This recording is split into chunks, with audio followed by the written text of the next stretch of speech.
Mo sa ito. Nabusog pa tayo? Amen. Talagang busog na busog tayo. Amen? Amen. Busog na busog ang bawat isa sa isang putahe muli na masarap. Na ito ay hindi natin panghihinawaan.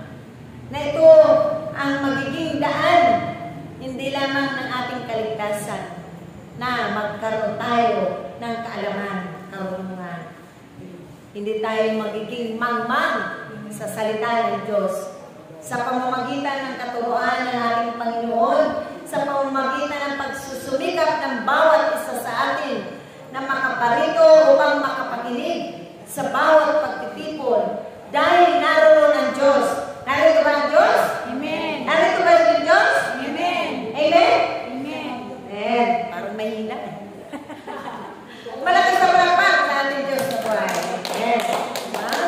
Ganun kadakila, ganun kabuti si Amang Yahweh, ang ating Panginoong Yesu Cristo. Ganyan ang pangarap ni Amang Yahweh sa bawat isa sa atin. Tayo man ang mga tao na nilikha niya sa mundong ito, maraming pangarap sa ating mga buhay.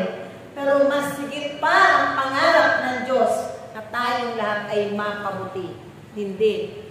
Doon tayo dumaan sa daan na tayo'y mapapahamak. Doon sa maluwag, pinagsusumikapan natin na makadaan tayo sa makipot na pintuan na sa pamamagitan ng ating Panginoon, sa pangunguna rin at gabay ng banal na Espiritu Santo, ito tayo lahat, laging pinupuno ng kapangyarihan ng Diyos. Amen ba? Amen. Amen? Amen. Amen? Amen. Amen. Malakas ang lago.